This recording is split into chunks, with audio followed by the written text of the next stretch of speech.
Salut à tous, on se retrouve pour une vidéo pour vous présenter un petit logiciel sympa qui s'appelle Qt Tab Bar qui vous permet d'ajouter des onglets dans l'explorateur de fichiers. Donc ça vous permet d'ouvrir des dossiers, différents dossiers sur une même fenêtre avec une gestion d'onglets un petit peu comme on a sur les navigateurs web actuellement.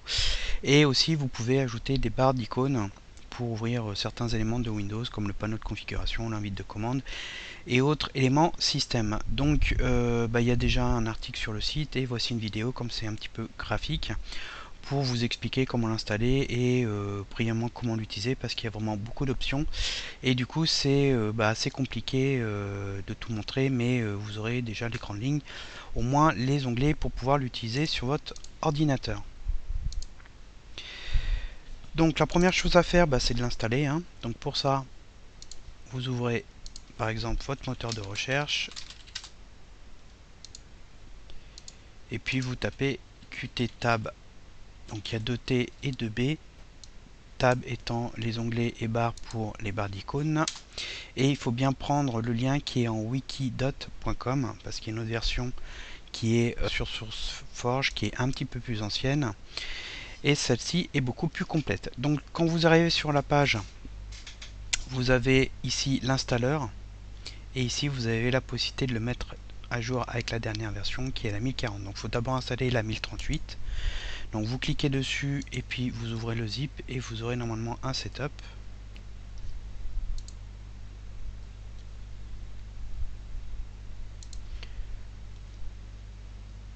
Voilà, donc on double-clique sur l'exécutable,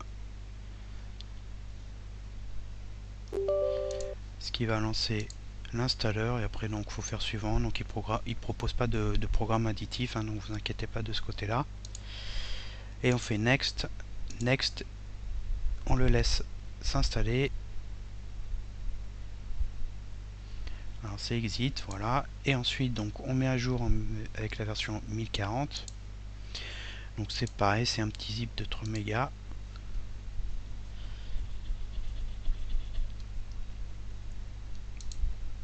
Où on a un exe à lancer qui va mettre à jour. On fait install et ça va nous dire successfully, donc c'est installé et on fait OK.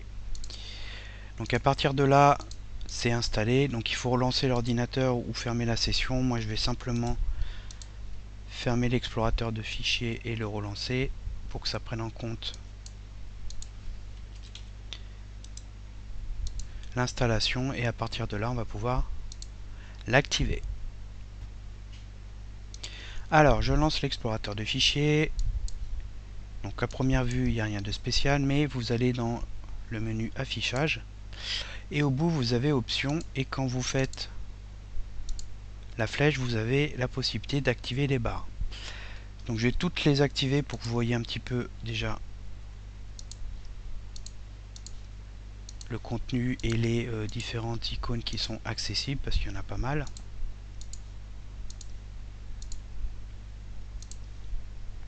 Donc on peut avoir des barres verticales, des barres horizontales, etc.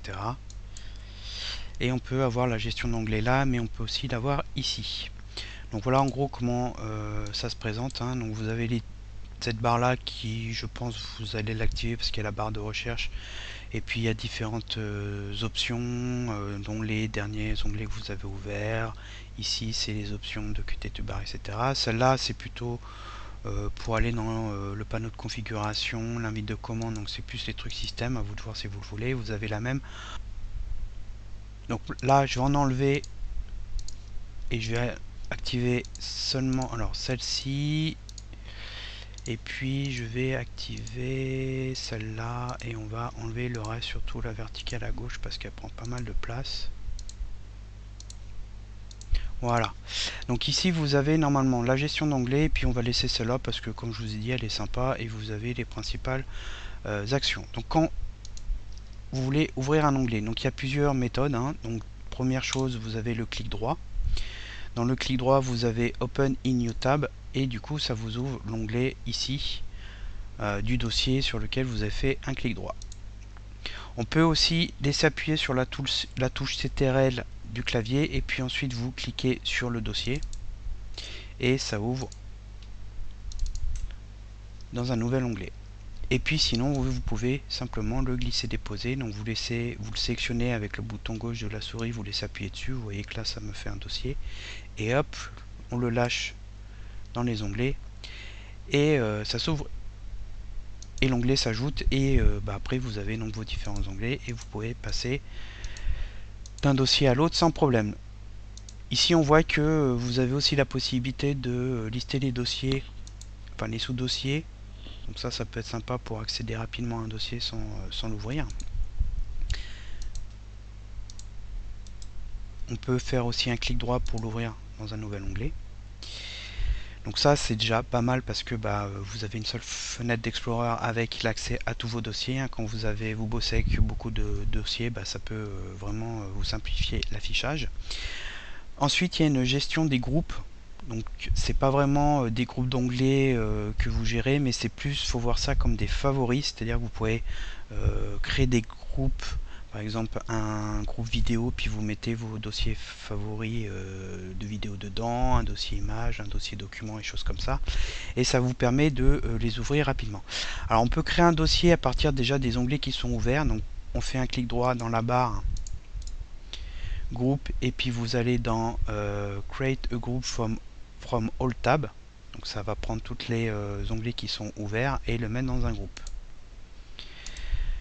Ensuite on peut gérer les groupes, donc pour ça on fait toujours le clic droit groupe et manage group, et on arrive sur cette fenêtre qui ressemble un peu à la gestion des favoris dans les navigateurs, où vous pouvez gérer vos groupes que vous avez créés. Donc là il m'a créé un groupe Mozilla, et puis il m'a mis tous les onglets que j'ai ouverts dedans. On peut associer des touches raccourcies à cet onglet. Donc par exemple, je vais lui mettre CTRL-H, et puis on peut par exemple créer un autre groupe. Donc par exemple, on va dire vidéo. Et puis vous faites, donc pour créer le groupe, c'est new group. Vous sélectionnez le groupe, vous faites add place, et puis par exemple, on va ajouter le dossier vidéo, et puis par exemple, on va ajouter le dossier image, et puis lui on va lui associer cette touche raccourci. Puis vous pouvez aussi mettre des couleurs. Là regardez, je vais fermer tous les onglets et je vais utiliser les touches raccourcies de mon groupe, et paf, ça me rouvre tous les onglets. Et si je fais l'autre, ça me ouvre le groupe vidéo et image. Donc vous avez déjà de quoi rouvrir facilement des onglets de dossiers favoris grâce à des raccourcis clavier. Le logiciel a aussi d'autres raccourcis clavier, donc il y en a vraiment beaucoup. J'en ai mis quelques-uns sur le tuto qui est sur le site pour vous faciliter et gagner en vitesse et productivité au niveau de l'utilisation. Donc il y en avait vraiment beaucoup. Donc n'hésitez pas à les noter pour vous familiariser avec.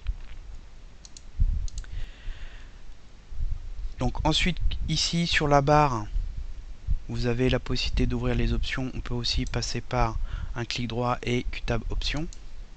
Et là, il y a vraiment de quoi faire. Donc je ne vais pas tout vous les montrer, mais vous avez vraiment énormément d'options pour régler le logiciel comme vous le souhaitez.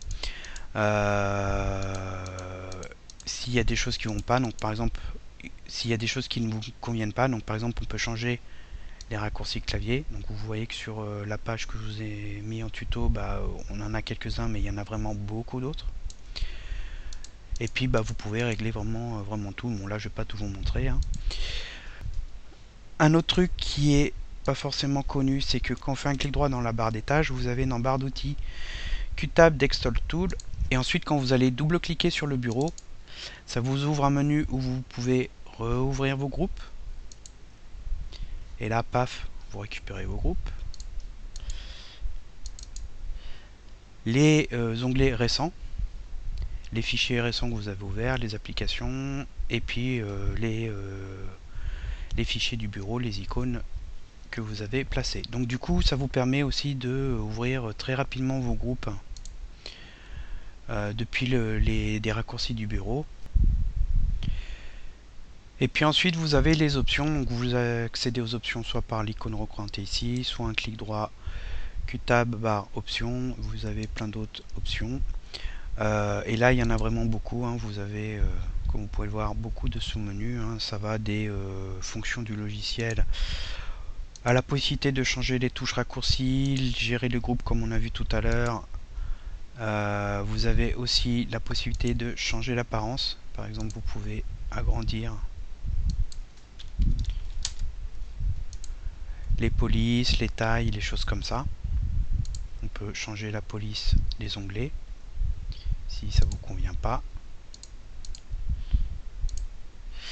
Bref, il est paramétrable vraiment aux petits oignons et ça c'est vraiment sympa. Vous pouvez passer du temps pour le mettre comme vous le souhaitez et en plus vous avez la possibilité de changer la langue.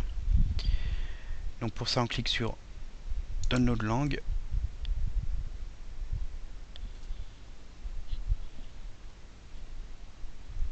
Ensuite on sélectionne par exemple français, on double-clique dessus.